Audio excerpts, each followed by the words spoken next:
Thanks so much, Crystal. It's great to be here. Happy December 9th to everyone.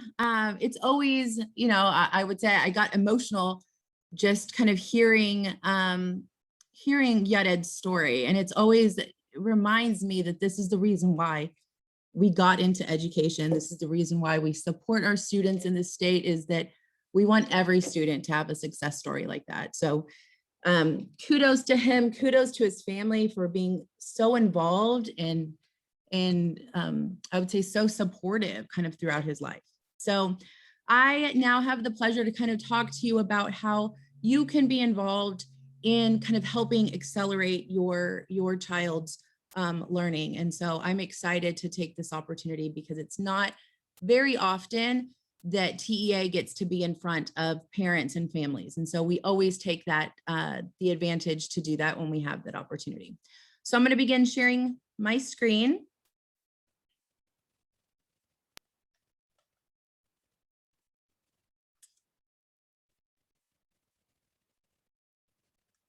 All right, and we'll go ahead and get started. Crystal already introduced me. But just again, my name is Lizette Ridgeway. I'm the Director of District Systems and Strategies. I've been at the Texas Education Agency for 12 years now. It was one of those things that I decided to leave a school district to come to the agency so that I could work with more school districts and work with more administrators directly. And I never thought that I was going to be able to stay as long as I have, nor did I think that I would be as excited to still be a part of the agency after this many years. But being able to be a part of programs, initiatives that have such a big impact on students is what has kept me at the agency for so long. And so I'm really excited to jump into the content today. So let's take a look at what I would like to share with you this afternoon. Is I want to share the data that the agency has right now that reflects the impact that COVID-19 school closures from last year had on our students. So we're going to be reviewing some data slides to kind of really see what is our current state and what does our current data tell us right now. Then I'm going to move into providing an overview of a legislative bill, House Bill 4545, that was passed this last legislative session, and really what the bill can do for students and for the support that they need to accelerate their learning.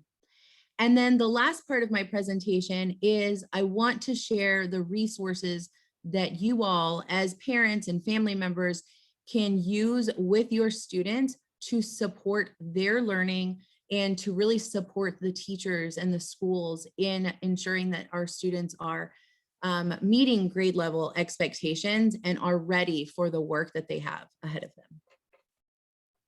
So let's jump into what does our data currently tell us?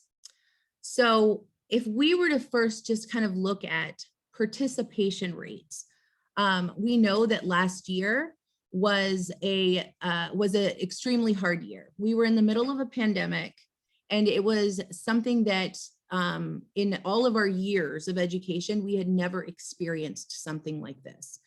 And so during this time, we knew that we weren't going to have any data to really help us plan out the support that students were going to need. And so we leading up to the spring STAR administration, we made a very concerted effort with our school districts to encourage students, even those that were receiving remote instruction, to be a part, to participate in the STAR assessment. And so when we look at, in 2019, which was pre-pandemic, the STAR participation rate was at 96%. Last year's participation rate, while lower at 87%, it was still, I would say, based on our circumstances, we had a lot of students and we had a lot of parents that really prioritized the state assessment as a way to get data on what was the impact. And so I think that this is something that, while it is still lower it is something that we need to celebrate, is that we do have data that lets us know what was the impact that it had on our students, and what do we need to be thinking about in order to kind of help students get caught up. So if we were to isolate reading and math, it basically shows that we had a decrease in academic performance in both reading and math. The decrease for reading was 4 percentage points, and it doesn't seem like much, but when I share in the next slides, it really undid a lot of the advancement and a lot of the growth that we had been working on collectively as a state for so many years. The biggest decrease was actually in math. And so what you see here in this graph on the right-hand side is the percentage of students that met grade level or above in 2019 was at 50%. Looking at where it is right now after, using the 2021 STAR assessment, it was a 15% decrease in math scores.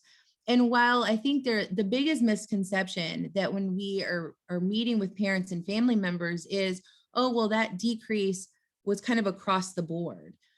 And while, that decrease reflects that now a lot of students and many more students are not at grade level and not meeting those expectations, what we are running the risk of is that this is going to turn in potentially into a generational kind of problem for us, where there's going to be this entire generation of students who are consistently below grade level.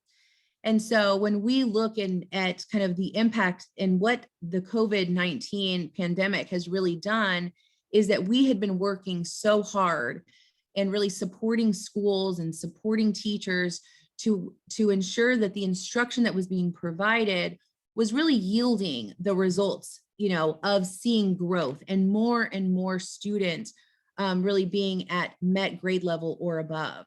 And so if you see here for reading, we had just a drop.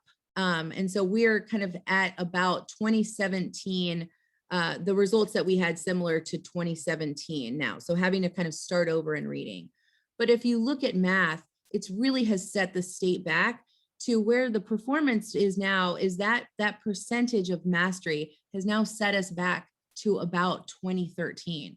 And so if you think about all of these years that school districts have really been trying to move the needle, we're having to actually kind of step back. So I'm going to share a few more ways that you can kind of actually look at the data a bit differently to just kind of get a clear picture of like, what is the reality that we're experiencing right now?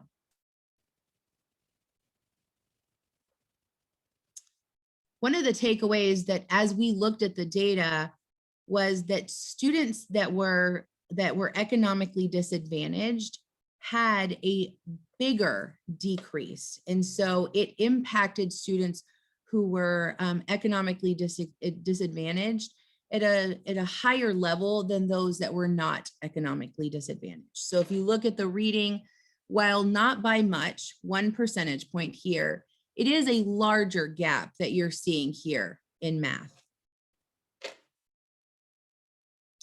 Another interesting view, and there's a lot on this page, so I'm just going to quickly highlight, was the school districts that were offering in-person instruction. And Texas, fortunately, was really supporting schools in ensuring that there were safety protocols in place that allowed for parents to be able to send their students back to in-person instruction and feel confident that the safety protocols were strong. For those districts, there was those districts that had in-person instruction outperformed those that were in a remote setting for longer periods of time, or that had students that were in remote settings longer. So if you look at here, just kind of isolating this reading look here, this percentage, right, of a decrease of 7 percentage points in reading were for those that had a small percentage of the student population attending instruction in person, as opposed to those that had a larger percentage of students attending, they only had a 1% decrease there. And if you see, it also translated into math. So those that had in-person instruction at a lower levels, they had a 31% percentage point decrease in math, whereas those that had more, they saw less of that decrease in math. So really seeing the value of those students that really attended in person, they saw a lot more gains and didn't have as much learning loss as opposed to their peers who stayed in a remote setting based on what the district was offering. Here is also looking at the household income. So again, just a different cut of the data that really reflects that those households that, or those students from economically disadvantaged households who also were in a district that had that was not maybe prioritizing or had a population of students that were attending in person, also had a larger decrease in learning than those that were prioritizing in-person instruction. So there was a variance, but the biggest variance there was whether or not they were attending in person versus remote instruction. All right, so here's my last data slide, and I kept this for the end because I think this is really what makes the case for how we need to join together parents, families, administrators, and teachers to support students in the accelerating their learning much differently than what we've done in the past. So what this graph represents is that if we were to look at a third grade reading students who, using 2017 data, did not meet the grade level, right? So if you were to look at, this is the red box here, and there was about 110,000, I think it is, maybe it's a little bit more, a little closer to 120,000. If you looked at those same students the following year, you would see that a small percentage of them actually accelerated from does not meet to approaches. But if you look at them then the following year that actually are getting to a 5th grade reading standard, it is such a small percentage that are able to make that level of growth to get caught up in 2 years. So it's 95% of students who were behind in reading were not able to catch up in 2 years. And so across all grades and subjects, on average, only 4% of students were actually able to catch up and make up kind of make up that time that was lost in trying to get them from does not meet to a meets level in as reflected in their STAR assessment. So this is the compelling reason for why there was such a focus this legislative session on accelerating student learning. Knowing that in the past, students who already had some learning gaps that they needed to close, it was already hard for them to catch up. Well, now because of the pandemic, we had many more students that had learning loss and that had gaps in their learning that needed to be closed. And that's really how kind of the supports that the agency is thinking about is really rooted in this learning acceleration framework. And today we're really only going to focus on a small portion of that. But the learning acceleration framework, and so if we were to look at the supports coming out of the Texas Education Agency, we are really looking at, one, how are we supporting teachers to ensure that they are prepared to deliver instruction that actually helps students make more than 1 year of growth in a year. So knowing that time is very important. And so making most of that instructional time by supporting teachers. The second is ensuring that teachers have rigorous instructional materials. So making sure that the materials that teachers are provided and that they're using with students are designed to really help target creating accelerated learning opportunities. So being able to really help teach the content and fill in maybe some of the prerequisite skills that the students have not yet learned or have not yet mastered. And then the last piece is, how are we creating more time? So we know that it's many more students that need to make that need to make this level of growth. How are we making sure that we are looking for every opportunity to increase time that students are engaged in instruction? So when we think about learning acceleration, and I'm going to reference learning acceleration several times throughout the presentation, this is really talking about this broad umbrella of like, what are all the things that the school is providing your student, or what are all the strategies that the teachers and instructional coaches and staff members on that campus are utilizing to help students make more than 1 year of growth. And learning acceleration is not just it's not just tutoring. It's also including, how are we, as students are engaging with their teachers and receiving instruction, how are they also filling in the gaps to make sure that students can engage with the instruction that's being provided to them in the classroom, even though they might be missing some of the skills or standards from last year. So being able for them to fully engage in the instruction that's being provided to them. Additionally, being able to provide that instruction in class. Additionally, it's also about creating those opportunities for supplemental instruction. And that's really around tutoring. So how are they creating additional time in smaller groups that's really targeted to what that individual student needs?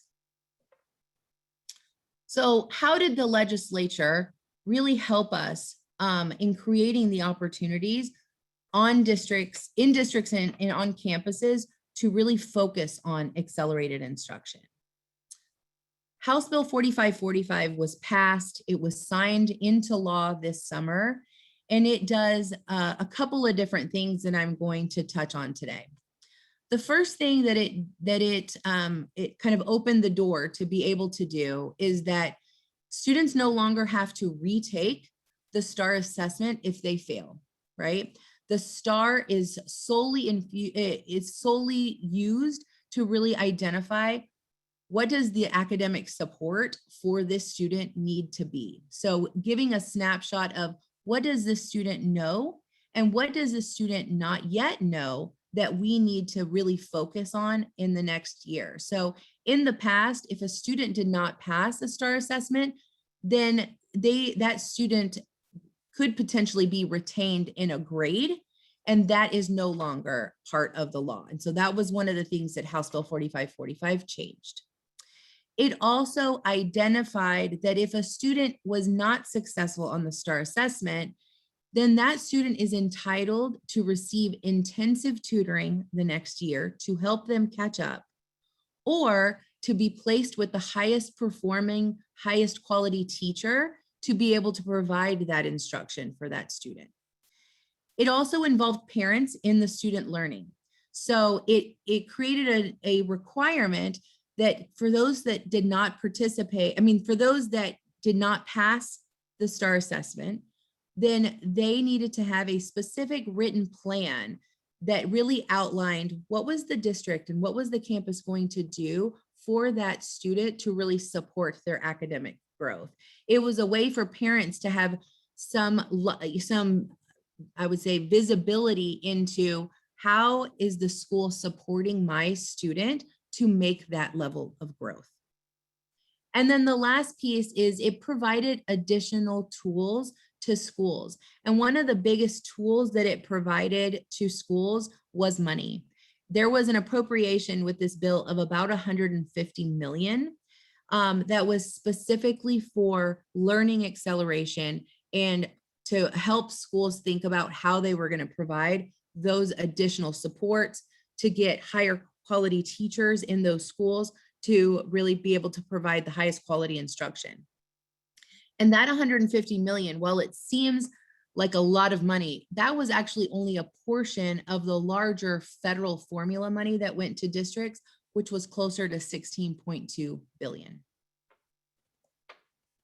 So what are some of the requirements? So I hit at a high level, but I think it's really important as parents for you all to really have a better understanding of what is required. You know, if I have a student, if my student was not successful last year, or if my student chose to not, if we chose to not administer the STAR for my student, and now the school is saying we have all of these tutoring requirements, I want to be able to provide you all what is the requirement that's really driving some of these conversations that you might be having at your school.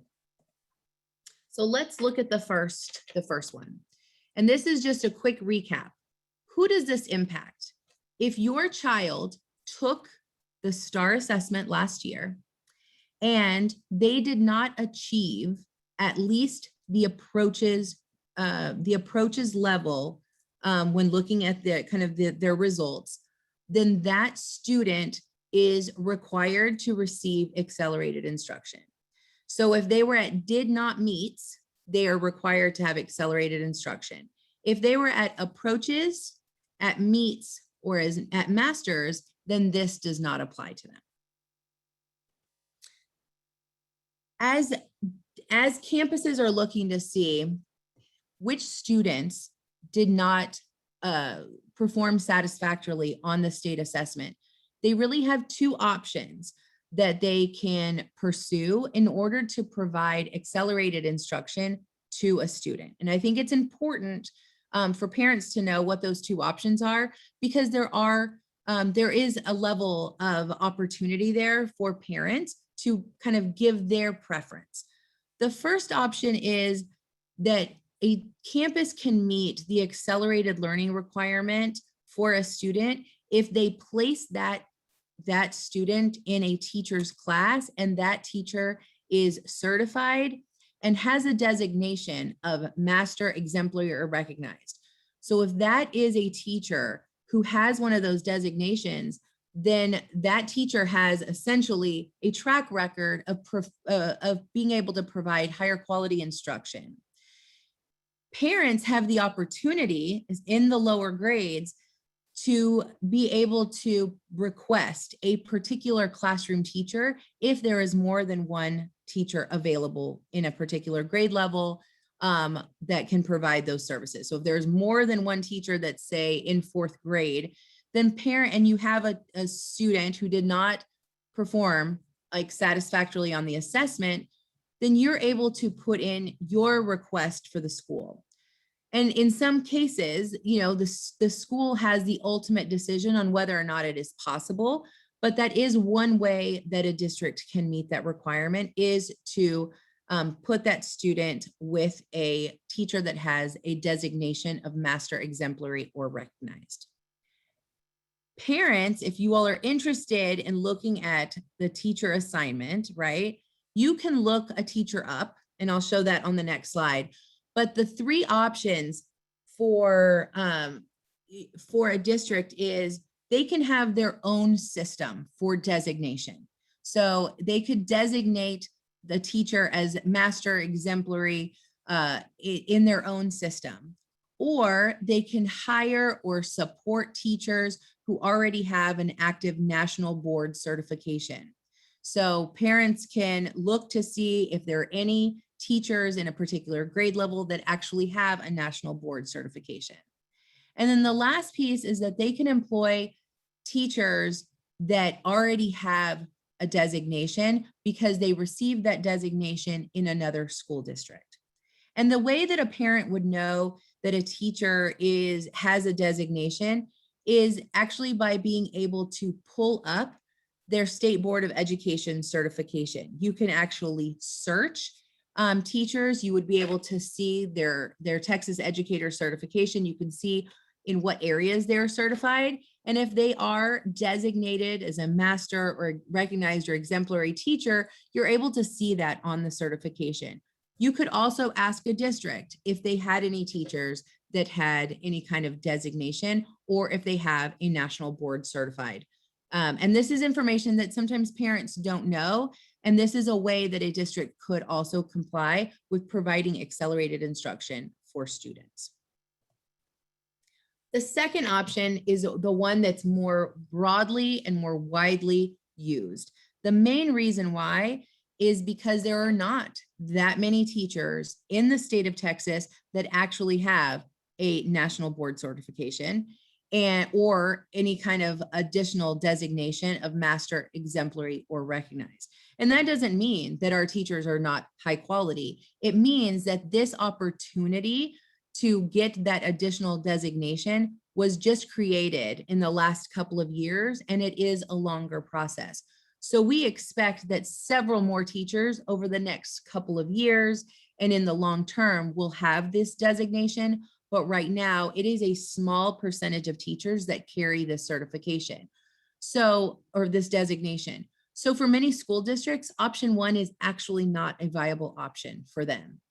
Instead, option two is the path that most campuses are having to pursue in order to be able to meet the accelerated learning requirements for students.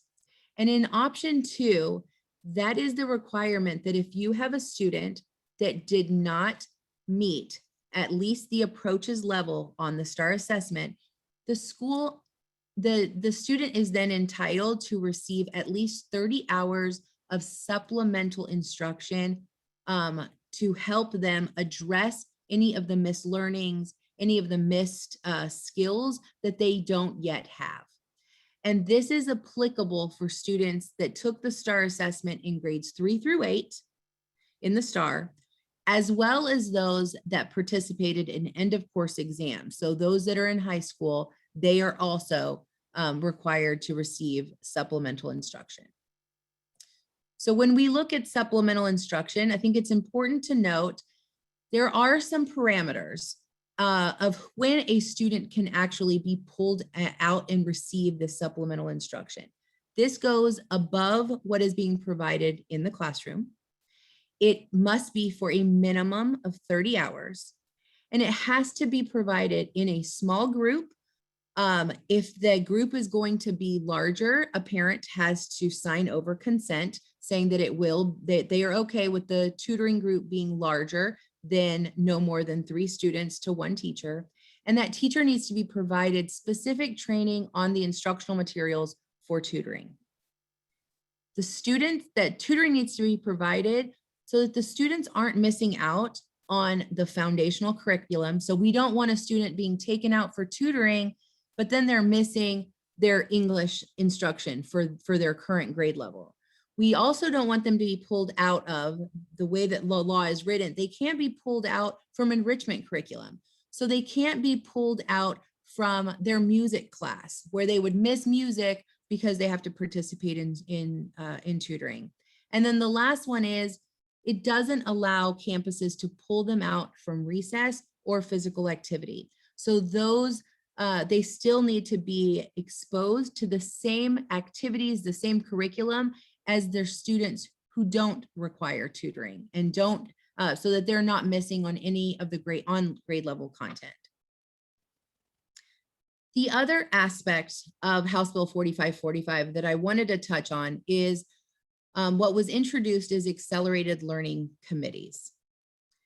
The purpose of the accelerated learning committee is for parents to be able to weigh in on what is the education plan that the campus is using to serve as the roadmap for my child.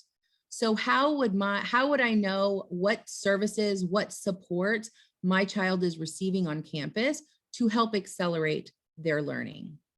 And these accelerated learning committees should happen at the start of every school year. But because House Bill 4545 passed so late, it was actually in June, so it was very early summer. In this first year, we gave districts some flexibility. So it is very possible that you might still be participating in an accelerated learning committee, even at this point in the year, which is fine. They have that flexibility. You want to just make sure that you're taking the opportunity to be a part of the committee and to weigh in, because it's going to be really important that you know what are the services and supports that my child is being provided, how much time is my child being provided for supplemental instruction, and when is that tutoring taking place. And the people involved in this accelerated learning committee, it must be a principal or somebody that the principal has designated to be a part of this committee. Sometimes that's maybe an assistant or associate principal. It must include the student's parent or guardian. So you will receive an invitation to participate. And it could be many campuses are providing the flexibility that you could participate virtually or in person. And then the other key members of the Accelerated Learning Committee is the teacher of the subject in which the student was not successful. So if the student was not successful in their reading assessment, we want to make sure that we have their English language arts teacher in that committee so that they're able to make the adjustments that they need to make as they're providing the instruction even this year in their classrooms, but they're also helping plan out what does the tutoring need to look like for your child. This is a recap slide that I wanted to include. I think it's important to note that the Accelerated Learning Committees are required for students in the early grades. So it is for the 3rd grade star, 5th grade star, and 8th grade star. And it's only for math and reading, right? So if they were not successful in science or social studies, that does not require an Accelerated Learning Committee. The Accelerated Learning Committee focuses on the 2 main content areas of math and reading. These educational plans need to be in writing, and you need to be provided a copy. So if you were not familiar with what the Accelerated Learning Committee was, and the Accelerated Learning Committee has already passed, and you were not able to attend, please contact your campus administrators, and they're able to provide you a copy of your child's education plan. And if they are not successful again, right? So after they've received this tutoring, if they're still not successful the next time that they take their state assessment, that committee needs to reconvene. And it's an opportunity for them to reflect on what were the services that were provided in tutoring, what content was covered, and why do we feel like this student was still not able to be successful, so that it can inform the plan for the following year. So ensuring that for the next year, that student has an educational plan that will address and provide even more support so that they can be successful the next time. Now I'm going to navigate over to the parent resources. And I would say like this is the part that I want to make sure that you all know how to find these resources that we feel like would be very helpful. We have created a specific page on our website, and I'm going to put the website. The website is down at the bottom, but this parent resources page is where we are wanting to kind of consolidate all of our parent resources into one easy to find place that you all can actually go back and visit, and it'll be updated regularly as more parent resources are available. So I'm going to now switch over to our actual website so that you're able to see it along with me. All right, so here is our page. So it's tea.texas.gov/parents is the shortcut. And what you have here is different ways that you can support your child in just making sure that they're staying on track with kind of with their learning. Commissioner Morath recently wanted to share kind of his perspective and his experience as a father around accelerated instruction and the resources for parents. So he has his message here. And then we also have some other short videos that I want to bring your attention to down here.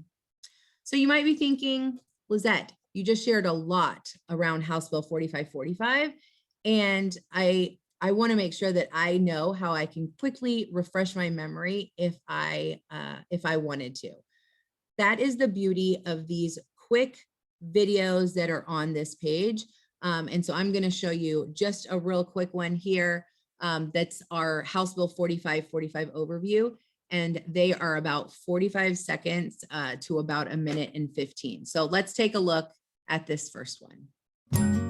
The passage of House Bill 4545 provides new ways for educators and parents to help kids catch up if they didn't pass or didn't take the STAR exam. Here's how. First, these students will receive up to 30 hours of tutoring, or what's known as Supplemental Accelerated Instruction. This extra help can come before, during, or after school and won't interrupt core or enrichment classes. Second, parents of students in 3rd, 5th, and 8th grade who did not pass the STAR will work directly with their child's teachers to develop a plan that maps out how to get their child back on track. This roadmap is called an Accelerated Learning Plan. Third, parents of 3rd, 5th, and 8th graders who did not pass the STAR may be able to request their student be placed with a specific high-quality teacher who will help their child meet their learning needs. Lastly, grade promotion is no longer tied to the results of STAR assessments, meaning 5th and 8th graders that didn't pass the test do not have to be retained. Unique circumstances like the present call for fresh ways to help students catch up. These changes will help schools and educators continue to meet the needs of Texas students.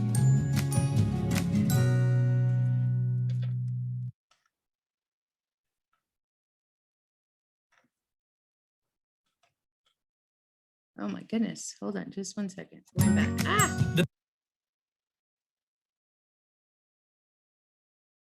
All right. Making sure we're all with me. So we have a video, House Bill 4545. That video probably, was able to recap everything that I just talked about in a quick, 1 minute. We also have, I'm not going to show it to you all, but you can go back. If you wanted a little bit more information or a refresher on accelerated learning committees, we also have that video. And then this last one is around the supplemental instruction. So this last video is targeted around tutoring. Now we're going to focus on what we call the cards down here as you go down here just a little further. And these cards really help kind of navigate you to other parts of our website that will have more information on how you can support your students. So the first one is, what will the school do to help my child? This particular link here will take you directly to the Accelerated Learning Resources page. And this is our House Bill 4545 page. We have the video again. We have a video on the retention and retesting. Again, the tutoring. The most, I would say, what you all might find the most helpful is this frequently asked questions, as well as the Texas tutoring supports. If you wanted to know more about the resources that are available for schools and some questions, we actually have that information here for you. Clicking back to this main page is, where can I find more information on what my child learned last year? This takes you to texasassessment.gov. If you have not visited this page, this is an opportunity for you to view your child's test results for as long as they have been in school and they have test results. And in this particular, if you were to click on the family portal, you will access their assessment results by their access code. You would find this access code on your student's most recent STAR report card. And if you don't have this unique access code, your school can provide you with this access code so that you can go back in and view your child's results. Along with the results, and I think that this is kind of important to note, is that you actually also have access to a lot of other tools that will provide you with more information, like what would be some recommended books that you could use to help just support the reading and support kind of closing some of the reading gaps. And it gives you specific books that are appropriate for your child's, I'm going to pull that up right now. Here it is. And I have the link in the presentation, but in the STAR report card, it takes you to the recommended book list, right? If you're looking for a potential gift for a student, this would be a nice place to give them something that can help with learning acceleration. and it provides just a recommended list of books by grade level that would be their appropriate reading level. The other piece that then I'm going to kind of click back here and go back here, I'm going to go to this card, is where can I learn more about my child's school? I wanted to highlight Texas Schools, the Texas School Finder. Even though we didn't have accountability scores last year, especially for parents, if you want to know more about the schools in your feeder pattern, or if you want to know more about the school that your child is currently attending, you're able to look them up by school or by district. And so here, I'm going to type in the school district that my kids attend. And so I'm going to give a shout out to Hayes CISD. And what you'll see here is, we did not have accountability ratings. And so there is not much information here, but you can see this information for each one of the school years. So you can see that they were not rated. I don't know if parents a lot of times know that if you're moving and you're wanting to know more about the schools in a particular area, and you're wanting to really focus on how a particular campus has done over time, you're able to actually get all of that information here at texasschools.gov. And then the last resource, which I would say is a new resource that we gave, that we rolled out this year, is how are you going to partner with your child's teacher to support learning? And that is by utilizing the parent conferencing tool. At this point in the year, you might have already had a parent-teacher conference in the fall. Most campuses have parent-teachers conferences in the fall. And it's very likely that you're going to have another opportunity to talk to your child's teacher or teachers in the spring once you have state assessment results. So by being able to look at the STAR report card and being able to look at how did your child perform on the test, what is their current mastery of the content look like, we wanted to provide parents with an easy tool that would help them prepare for this conversation. This tool is available in both English and Spanish. And it is you can download it here, and it's an opportunity that just it provides an outline that parents can use to prepare, as well as to help navigate the conversation. So before the conference, making sure that you're prepared with the right questions that you want to make sure that the teacher covers with you, that you are asking them questions about the supports, the needs that they're seeing, that your child might need. And so this is just a quick conferencing tool of what you need to be thinking about before the conference, what you need to be doing during the conference, and then ways that you can support after the conference. I also wanted to include this on our back to school page. We have under testing, and this is also linked in my presentation, we have these, I'm sorry, it's right here. Oh, goodness. Under STAR report card, when you're looking at the report card, we wanted to provide questions.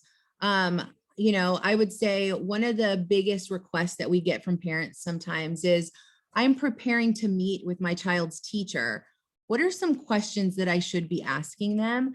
And so we created this quick reference guide for parents about the appropriate questions that you might want to ask based on the grade that your child is in. So for those younger grades, grades 3 and 4, some of the questions that you might consider asking your teacher, your child's teacher is, are they reading on grade level, right? What can I do to help my child be a better reader or be better in math? And so what we've included here is just some ideas for parents to think about to better structure their parent conferences and to be more active in preparation for what you want to talk to your teachers about. And we did differentiate by grade level. So we included some appropriate questions for grades 3 and 4, some questions that parents would want to know if your child is finishing 5th grade, finishing 6th grade, as well as if they're ready for kind of advancement into high school. So being able to think through what are some questions for students that are finishing 7th and 8th grade. For parents that have students that are in high school, we have tailored this for questions that you want to ask counselors. So, I think back to the video that we just watched, and how those parents were very focused on making sure that post-secondary, right? So university or college setting was something that they wanted for their child and they wanted their child to pursue. These questions would help get a better sense of what should your child be doing in high school towards the end of their high school career to be ready for high school. So being able to ask their counselors with, what are some options that we can be considering for college and career? As they're getting into the upper grades, kind of looking through what scholarships are out there, is there financial aid opportunities, and ways that you are having those conversations with the counselors, having those conversations with your students earlier, as opposed to waiting until junior and senior year to start those conversations. So parents, if you have a high schooler and you have not set up a time to meet with the counselor, I would say that this is a good opportunity to get with your child and to start thinking through some of the questions that you could potentially meet with your counselor about. I would say making sure that your student is also driving that conversation so that they are advocating for themselves. But this is something that many parents also want to be involved with. So going back to, I'm going to now navigate back to my slides. I wanted to let you know where these were, and then I'm going to take the next couple of minutes to really kind of make sure that you have, what are some of the key takeaways from our presentation today. The first one is, make sure that you are familiar with the requirements of House Bill 4545. You all are your child's very first teacher. You are their teacher at home. You're supporting them, with homework. You are also their biggest advocate. And so making sure that you are aware of all of the opportunities that House Bill 4545 has provided for students to be able to catch up, right? We want to make sure that this does not turn into a generational problem where we have a generation of students that are behind. Instead, this is a way that we can all be making efforts together to make sure that we're closing some of those learning gaps. And so this resource is a way for you to familiarize yourself with what are the key components about learning acceleration that are being provided to my child. The next kind of key takeaway is, please utilize this parent conferencing tool. If it is not something that you feel like you have done in the past, this is an opportunity for you to kind of walk into a parent-teacher conference with the questions that you would like to ask a teacher, and being able to really have some targeted questions, really depending on your child's grade level, right? And based on kind of what stage of life your child is in. So, utilizing some of these are just a starting point, but these are a great way to kind of help you organize your thoughts prior to going into a parent-teacher conference. Then utilizing the STAR report card on texasassessment.gov. I think I had said earlier in the presentation, many times the STAR assessment is seen as this punitive tool that does not have much value, right? But what the assessment does is it provides us the data that we need to make decisions about what we need to do moving forward. And so as we get student assessment data, as teachers, as parents, this is our opportunities to start to just get a clear picture of what does my child know already, And what do they not yet know that I can really make sure that I am keeping track of, that I am supporting the teachers and the teachers' work to make sure that we are all working together to ensure that our child is successful. And the first way to know that is to become familiar with where is your child currently. And so really learning about what does the state assessment score really mean? So on texasassessment.gov, you can find out more about the STAR assessment, how it's organized. You can see which questions your child missed so that you can get some information about like what are the areas that the teachers are focusing on either during instruction or during tutoring, so that you can also support those. So thinking about this STAR report card as one piece of data that you can use to better support teachers and your students moving forward. This is the unique access code is the key that you need that'll give you entry into all of this support, all of these additional online tools. And if you don't have the STAR report card from last year so that you can access this unique student access code, you can request that from your administrator on your campus. They are happy to provide you with that information. And then the recommended list. So, I think for our early grades, we always talk about reading with your child is one of the most important things that a parent and a family member can do to support reading. Reading on grade level is also an important aspect of helping students learn to read and to strengthen kind of their comprehension skills. And so being able to quickly reference the recommended book lists, this is just another resource that's out there for parents when they're thinking about like what is an on grade level book that I can add to my child's library at home and can support them with their reading. And then the last piece is making sure that parents know kind of how to find information about their schools. Their schools past performance, their school's current performance. And this is particularly helpful just to familiarize yourself with how that school has performed over time and the makeup for that particular school. I have uploaded my presentation in the files in the platform, but I've included all of the links because I am aware that sometimes our website is hard to navigate. And so I wanted to make sure that you all had these easily accessible to you all. As parents and as a parent, I would say being involved and really understanding kind of what are the challenges is the biggest way that you can support teachers and that you can support your students. House Bill 4545 came on and was passed very quickly this kind of very late in the legislative session, but it is such a unique opportunity. And I really encourage all of you that maybe have a student that was not successful on the state assessment last year to utilize the opportunities that are provided to you around accelerated instruction and around tutoring. So it's really important that as we think about this year being such a key and critical year in trying to close some of the learning gaps that the pandemic has caused us. And so we wanted to make sure that when we do get to meet with parents, we want parents to know that you all are a group of stakeholders that we don't get to interact with often.